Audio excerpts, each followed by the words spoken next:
하나님의 광야 학교. 자, 어떤 영적인 교훈들을 하나님께서 원하시는지 오늘부터 말씀을 함께 살펴보기를 원해요. 오늘은 그 첫 시간입니다. 학교이니만큼 1교시, 2교시 그렇게 지칭을 하면 어떨까 싶어요. 오늘 하나님의 광야 학교 1교시 나침판 사용법입니다.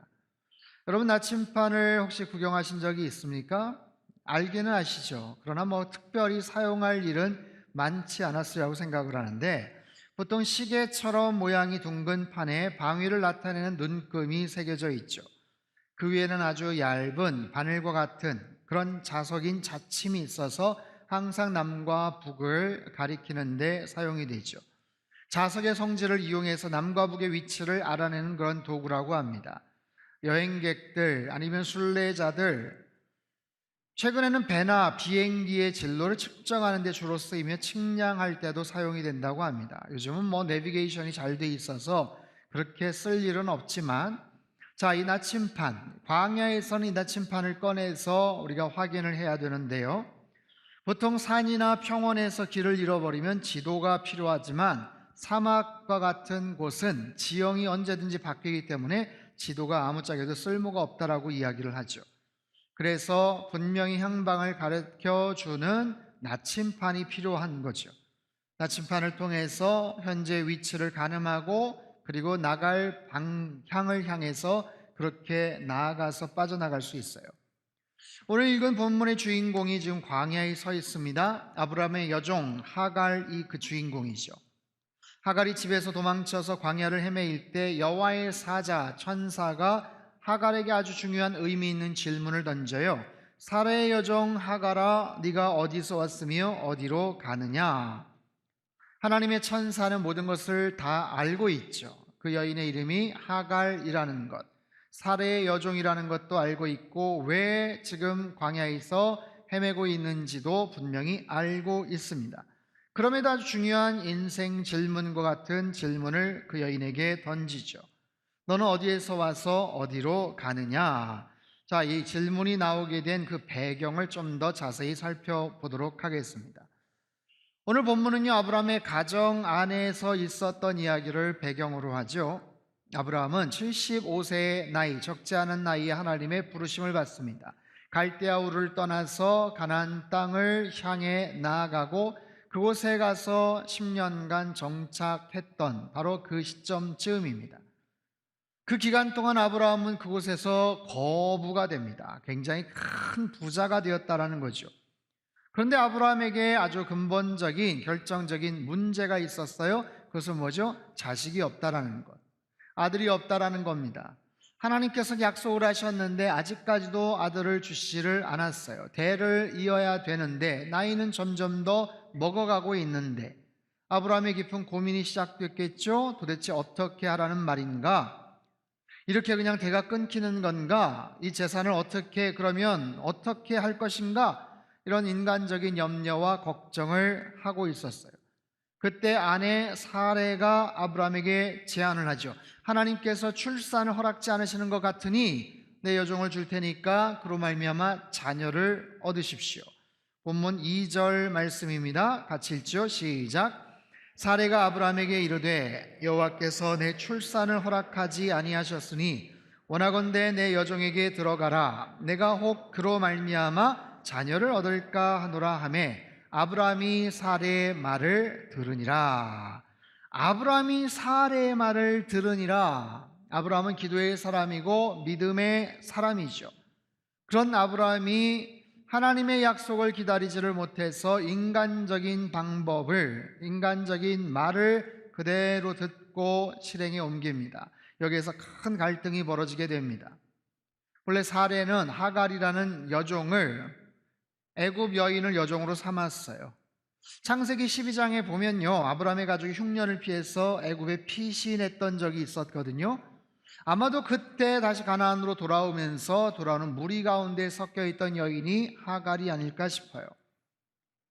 여러분, 잘 생각해 보면 우리 주변에서 벌어지는 많은 그런 사건들, 많은 문제들이 대다수 인간적인 욕심에 의해서 비롯된다라는 것을 알 수 있어요. 내가 좀 더 기다렸어야 되는데, 내가 좀 더 참았어야 되는데, 하나님의 약속을 조금 더 기다리고 신뢰했어야 되는데 그만 세속적인 방법들 또 불법적인 행동을 취한다거나 그렇게 해서 원인이 되어 벌어지는 문제들이 많아요. 어떤 문제가 있는데 그 문제를 풀기 위해서 문제를 해결하기 위해서 어떤 행동을 했는데 더 큰 문제가 되어지더라라는 거죠. 아브라함의 가정에 아주 심각한 갈등이 생겨요. 왜죠? 후처를 두면 안 되는 것이었죠. 아니 그 이전에 하가를 사라의 여종으로 두지 말았어야 했죠. 좀 더 거슬러 올라가면 흉년이 났어도 애굽으로 가서는 안 되는 것이었죠. 이런 여러 가지 이유와 원인을 성경은 이야기하고 있어요. 결국 어떻게 됩니까? 하갈이 아이를 갖게 돼요. 아이를 임신을 합니다. 아브라함 나이 85세까지 아이가 없었는데 그 가정의 굿뉴스죠. 좋은 소식 아니겠어요? 하지만 하나님의 방법이 아니었어요. 인간적으로 볼 때는 야, 그 나이에 자식을 얻는구나 라고 생각하겠지만 이것은 하나님의 약속이 아니었어요. 이건 철저하게 약속의 자녀가 아닌 육신의 자녀였죠. 아브라함의 가정에 큰 어려움이 생깁니다. 원망이 오가고 큰 소리 고성이 오가게 됩니다. 가정의 평화는 순식간에 깨어지게 되고요. 부부는 서로 얼굴을 붉혔으며 야, 이게 아브라함의 가정 맞나? 믿음의 사람 가정 맞나? 싶을 정도의 부정적인 단어들이 막 등장을 하는 거예요. 본문 4절에 보면 하갈이 임신함에 그가 자기의 임신함을 알고 그의 여주인을 멸시한지라. 하갈이 그의 여주인을 멸시했다. 깔보다, 함부로 여기다, 가볍게 여기다. 자기에게 아이가 생겼음을 알고 여주인을 함부로 여기는 거예요. 5절에 보니까 사례가 남편에게 하소연을 합니다. 내가 받은 모욕이 있다라는 거예요. 모욕을 당했다. 한탄을 하죠. 남편에게 속상함을 이야기하죠. 6절을 보니까 사례가 하갈을 학대하였다. 여러분, 학대라는 단어는 굉장히 부정적인 단어죠. 아주 혹독하게 상대방을 괴롭혔다라는 거예요. 집안 꼴을 보십시오. 여종이 여주인을 함부로 여겨요. 멸시해요. 그 모습을 보고 여주인이 화가 나서 그 여종을 학대합니다. 괴롭힙니다. 멸시와 모욕과 학대와 이것이 믿음의 조상인 아브라함의 가정 안에서 나타나는 행동들. 남편과 아내 사이에 심각한 갈등이 벌어져요. 하갈이 주인 사례를 함부로 여겼고 여주인은 하갈을 학대하고 관계가 최악으로, 관계가 완전히 깨어져요. 그전에는 관계가 좋았겠죠. 여주인이 특별히 하갈을 좀 신뢰하고 참 괜찮은 친구네 라고 생각을 했겠죠. 그래서 추천도 했겠죠. 관계가 깨어집니다. 남편과 아내와의 관계도 깨어집니다. 심지어는 하나님에게 섭섭한 마음을 담아서 이렇게 이야기를 해요. 5절 말씀 같이 읽겠습니다. 시작. 사례가 아브라함에게 이르되 내가 받는 모욕은 당신이 받아야 옳도다. 내가 나의 여종을 당신의 품에 두었거늘 그가 자기의 임신함을 알고 나를 멸시하니 당신과 나 사이에 여호와께서 판단하시기를 원하노라. 당신과 나 사이에 하나님께서 판단하시기를 원한다. 지금 하나님의 이름을 들먹이면서까지 하나님께서 판단하실 것이다. 나 억울하다. 이건 말도 안 된다. 하나님께서 약간의 책임 전가라는 것 같아요. 하나님 이게 뭡니까? 아들 주신다고 약속해놓고 안 주시니까 지금 이게 뭐예요? 이게 지금 돌아가는 상황이 이게 뭡니까? 은근히 하나님에 대해서 원망하고 있어요. 아브라함의 가정에 심각한 위기가 찾아오죠. 아주 불편하고 그런 어려운 상황들이 계속되던 시점에 하갈이 집을 나가요. 임신한 하갈이, 주인의 학대를 견디다 못한 하갈이 집을 뛰쳐나갑니다. 그리고 광야 어느 한 시점, 어느 한 공간에서 헤매이다가 여호와의 사자 천사를 만나게 되죠. 여러분 보십시오. 우리도 살아가면서 이런 광야 같은 시간들을 경험을 할 때가 있어요. 그것이 내가 잘못해서 내가 선택한 것이든 결정적인 실수와 잘못으로 인해서 우리 가정의 광야 생활이 그냥 시작이 되는 그럴 때도 있고요. 아니면 아무런 하등의 잘못이나 문제가 없었는데 갑작스럽게 길이 바뀌고 정말 험난한 광야 생활이 시작이 될 때가 있죠. 서두에 말씀을 드린 것처럼 광야는 모든 것이 불편합니다. 모든 것이 부족합니다. 결핍과 정말 부족한 그런 모든 상황, 아무것도 없어요. 위험하죠? 뱀과 전갈이 드글거리는 곳이에요. 여러분, 광야를 만나면 빨리 벗어나야 돼요. 괜찮아. 나 현찰을 든든히 가지고 왔어. 나 카드 몇 개 갖고. 소용이 없어요. 여러분, 광야에서 무슨 돈을 씁니까? 핸드폰도 터지지 않고요. 아무것도 소용이 없어요. 그냥 빨리 광야를 탈출하는 수밖에 없죠. 여러분, 인생에는 이와 같이 광야 같은 시간들이 우리에게 찾아와요. 인생에 고난이 있어요. 거기에 대한 이유와 원인을 우리는 궁금해합니다. 도대체 왜 무슨 이유로 이런 광야 같은 시간들이 시작이 되었을까? 왜 고난이 시작이 되었을까? 우리는 궁금해하죠. 그 원인을 알고 싶어 하죠. 하지만 그 해석에도 나름대로 의미가 있지만 오늘 설교의 포인트는 아니에요. 즉, 고난의 이유를 어떻게 하면 알 수가 있을까요? 광야의 그 어려움을 우리는 어떻게 해석할까요? 그거보다는 더 중요한 게 어떻게 하면 빨리 빠져나가느냐. 광야를 만났을 때 우리가 먼저 해야 될 것이 무엇인가? 라는 거예요. 다시 질문을 해야 됩니다. 하나님의 천사가 하갈에게 던졌던 질문, 너는 어디서 와서 어디로 가느냐? 하갈이 위치한 곳을 몰라서 물어보는 질문이 아니에요. 그 위치와 방향에 대해서 궁금해서 물어본 질문이 아니라는 거예요. 그것을 넘어선 본질적인, 인생에 대한 가장 본질적인 그런 의미가 담겨져 있는 질문이죠. 어디에서 왔느냐? 너의 출발점이 어디냐? 너는 어떤 존재냐? 누구에게 속해 있냐? 너의 정체성이 뭐냐?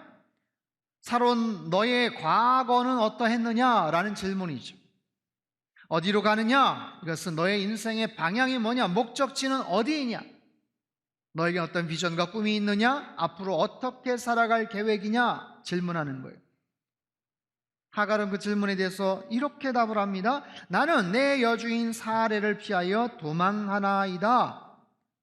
여주인이 있는데 피해서 지금 도망가고 있어요. 이유는 말하지 않아요. 무슨 이유로 도망가고 있는지 밝히진 않습니다.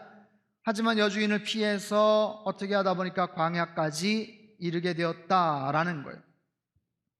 여러분, 하갈은 지금 광야에 있어요. 근데 한번 잘 생각해 보자고요. 하갈에게 있어서 진정한 광야는 어디였을까? 지금 분명히 광야에 위치해 있지만 어쩌면 하갈의 인생에 있어서 아브라함의 가정 안에 있었던, 몸종으로 있었던 아브라함의 집에서 생활했던 게 어쩌면 더 지긋지긋한 광야가 또 같았을지 몰라요. 어쩌면 그 시간이 광야와도 같았던 그런 순간, 그 속에서 고생하고 힘들어했던 자신의 인생, 그 순간이 더 지긋지긋한 벅찬 광야일지 몰라요.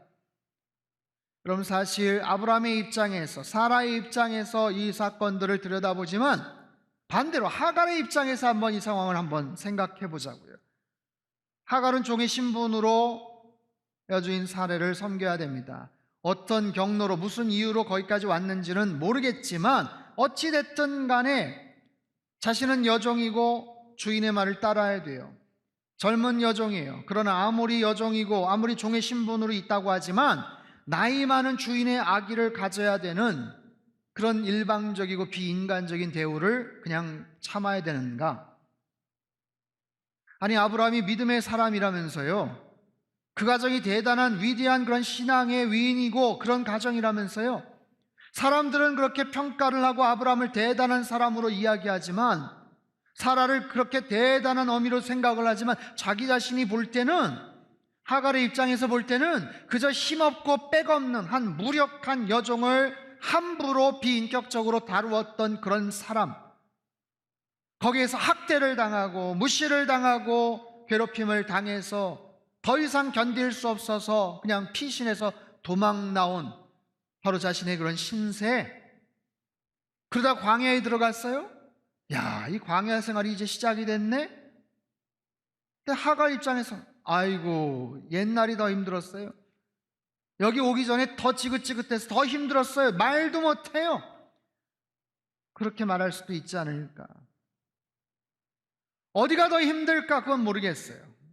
하지만 하갈의 입장에서 볼 때는 지금 있는 광야나 아니면 그 이전에 있었던 그 험악한 그런 시간들도 사실은 너무나도 어려웠죠. 어쩌면 하갈은 아직 광야 초입에서 야 이제 자유다, 이제 그 지긋지긋한 인간들 안 봐도 되겠다, 고생 끝났다 라고 말할 수도 있겠지만 천사는 하갈에게 아주 분명하게 이렇게 말합니다. 오늘 본문 9절 말씀 우리말 성경으로 같이 읽죠. 시작. 그러자 여호와의 천사가 하갈에게 말했습니다. 내 여주인에게로 돌아가서 그녀의 명령에 복종하여라. 하갈의 입장에서 볼 땐 되게 서운하지 않았을까 싶어요. 야, 정말 아무데도 내 편은 없구나. 난생 처음 보는 희한한 존재가 와가지고 뭐라고 물어봤었더니 돌아가서 여주인의 명령에 순종하라. 마음속에 서운함, 섭섭함, 자기 편이 아무도 없는 거예요. 근데 보세요, 여호와의 천사가 아주 의미 있는 얘기를 해요. 돌아가라, 돌아가라. 돌아가라는 거예요. 네가 어떤 존재인지 무엇을 해야 되는지 내가 가르쳐 줄 테니 돌아가라. 너는 누구다? 여주인을 섬겨야 되는 존재다. 넌 뭘 해야 된다? 여주인의 명령에 순종해야 된다, 복종해야 된다. 돌아가라. 여러분, 이 단어는요, 구약의 히브리어 슈브라는 단어인데, 슈브라는 단어는 굉장히 의미가 있고 아주 중요한 그런 메시지가 담겨져 있는 단어예요. 이건 돌아가라, 너의 위치를 바꿔라, 너의 방향을 턴해라, 그런 정도의 의미가 아니라, 언뜻 보면 그런 표면적인 어떤 뜻이지만 사실 그 내면은 뭐냐면 회개하라 라는 뜻도 갖고 있어요. 회심하라 라는 그런 뜻도 갖고 있어요. 새롭게 만들어가라, 회복되어라 라는 그런 뜻을 갖고 있어요. 천사는 하갈에게 단지 너의 현재적 위치 방향을 바꿔서 주인집으로 돌아가, 그 이야기가 아니라 너의 너됨을 다시 한번 들여다보고 너가 잘못한 게 있는지 한번 생각해봐라. 너의 죄가 있는지 한번 생각해봐라. 너의 잘못이 있으면 용서를 구해라. 너의 교만과 너의 죄성을 인정해라. 그리고 깨어진 관계를 새롭게 만들어라 라는 뜻이에요. 하갈의 입장에서 굉장히 속상하고 좀 억울할 수도 있겠지만 하나님의 천사의 메시지는 거기에서 끝나지 않아요. 네가 그렇게 할 때, 즉 너의 너됨을 알고 너의 해야 될 일을 알고 그렇게 순종해 나가면, 그렇게 마음을 다잡고 돌아가면 하나님의 약속이 있어요. 하나님의 축복이 있어요. 11절 12절 말씀 우리 같이 한번 읽겠습니다. 시작. 여호와의 사자가 또 그에게 이르되 내가 임신하였은즉 아들을 낳으리니 그 이름을 이스마엘이라 하라. 이는 여호와께서 내 고통을 들으셨음이니라. 그가 사람 중에 들나귀 같이 되리니 그의 손이 모든 사람을 치겠고 모든 사람의 손이 그를 칠지며 그가 모든 형제와 대항해서 살리라 하니라. 자, 10절에 보면요, 여호와의 사자가 뭐라고 말하냐면 내가 네 씨를 크게 번성하여 그 수가 많아 셀 수 없게 할 것이다 라는 거예요. 하갈의 자손에 대한 놀라운 축복을 약속하고 있죠. 여러분, 이 약속이 주는 축복의 의미는 신학적 해석은 따로 해야 되겠지만 분명한 것은 하갈이 광야에 있을 때 하나님은 그 여인을 만나 주셨다라는 거예요. 그 여인의 억울함을 들어주셨다라는 거예요. 그리고 광야에서 자신의 신분, 자신의 정체성, 자신이 해왔던 여러 가지 일들 깨닫게 하시고 다시 원래의 자리로 돌아가게 하시는 것. 만약에 광야에서 계속해서 방황했다면 하갈의 인생은 어떻게 됐을까요? 목숨을 지탱하기 어렵지 않았겠습니까? 순종할 때 놀라운 약속을 하세요. 많은 자녀들의 축복, 비록 영적인 축복은 아닐지 몰라도 육적인 자녀들이 번성케 될 것이다, 하나님의 약속이에요. 그제서야 하갈이 마음이 풀립니다. 중요한 깨달음을 얻어요. 이렇게 얘기하죠. 13절 말씀 같이 읽습니다. 시작. 하갈이 자기에게 이르신 여호와의 이름을 나를 살피시는 하나님이라 하였으니 이는 내가 어떻게 여기서 나를 살피시는 하나님을 배웠는고 함이라. 자, 하갈이 깨닫습니다. 하나님이 어떤 분이시다? 나를 살피시는 하나님이시다. 공동번역을 보면요, 나를 돌봐주시는 하나님이시다라는 거예요. 하갈은 그게 정말 답답하고 속상했거든요.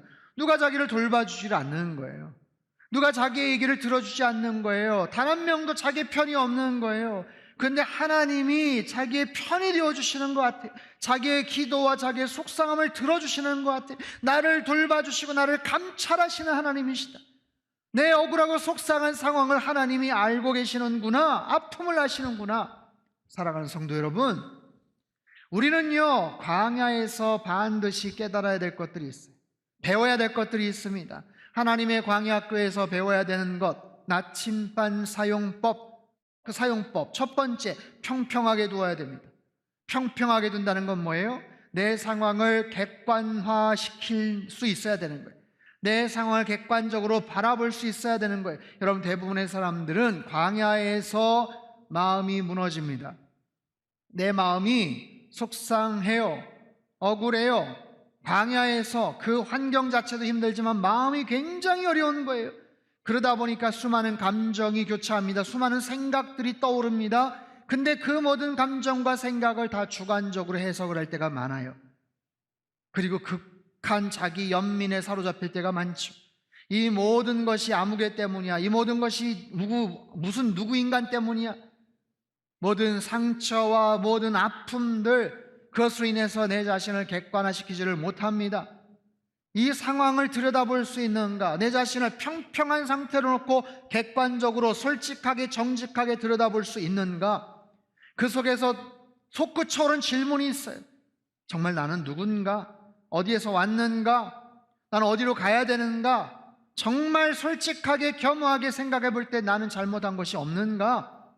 하갈에게 천사를 통해서 물어보셨던 질문, 슈브, 돌아가라. 너의 죄성을, 너의 잘못을, 너의 허물을, 너의 과오를 인정하라. 바로 그거예요. 그걸 통해서 우리는 하나님 앞에 더 정확하게 가까이 갈 수가 있어요.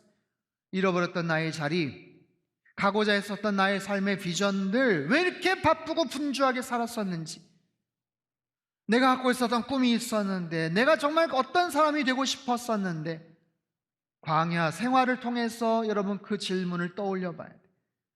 광야라는 곳은 어떻게 보면 축복이에요. 잃어버렸던 나의 삶의 소명을 다시 붙잡는 계기가 돼요. 흐트러졌던 나의 삶을 조금 더디 갈지는 몰라도, 좀 고생할지는 몰라도 다시 모든 것들을 새롭게 리셋할 수 있는 바로 그런 장소가 광야가 아닌가 싶어요. 여러분, 하갈은요 광야에서 말씀으로 찾아오신 하나님을 만났어요. 그 하나님이 나를 살펴보시고 감찰하시는구나, 나를 들어주시는구나, 나를 돌봐주시는구나 하면서 그곳을 기념하여 부엘라 헤로이, 나를 살피시는 하나님, 그렇게 명명을 합니다. 우리의 능력은, 우리의 실력은, 우리가 쌓아온 것은 여러분 사실 굉장히 별것 아니고 보잘것없을지 몰라요. 야, 평생을 내가 나름대로 노력해서 뭔가를 축적했다고 생각했는데 굉장히 보잘것없고 무력감을 느낄 때가 참 많죠. 그럼에도 불구하고 그 하나님께서 나와 함께 하셔서 여기까지 은혜 가운데 지켜주셨다면 앞으로의 삶도 그 하나님이 나와 함께 하실 것이 아닌가? 여러분, 그런 담대한 믿음을 갖고 나아갈 수 있는가? 여러분, 분명한 그 믿음을 갖고 나아간다면 내가 지금 광야에 있는지 없는지 그건 그렇게 중요하지 않아요. 광야에 들어갔을 때 광야 생활에서 배워야 되는 것, 나침반 사용법, 내 자신을 평평하게 두시고 하나님 앞에서, 진리의 실체 되시는 하나님 앞에서 나를 들여다보십시오. 그리고 나침반이 항상 붉은 바늘이 북쪽을 향하듯 우리의 믿음의 시선을 항상 하나님께로 여러분 두시고 그 하나님을 향해서 우리가 나아가면 여러분 힘든 이 광야 생활 얼마든지 믿음 안에서 승리하게 될 줄로 믿습니다. 내가 어느 곳에 있든지 언제까지 광야 생활이 얼마나 지루하게 오래될 것인지 그게 중요하지 않고 그 주님 안에서 주님만을 바라보면서 은혜로 여기까지 인도하신 그 하나님을 항상 신뢰하며 믿음을 가지고 나아갈 때 하나님께서는 광야에 우리를 보내신 이유를 언젠간 가르쳐 주시고 이 광야를 통과했을 때 나도 모르게 굉장히 성숙해 있고 성장해 있음을 우리는 분명히 느끼게 될 줄 믿습니다. 사랑하는 성도 여러분, 하나님의 광야학교에서 여러분 잘 배우시고 믿음 안에서 승리하며 살아가시기를 주님의 이름으로 축복합니다.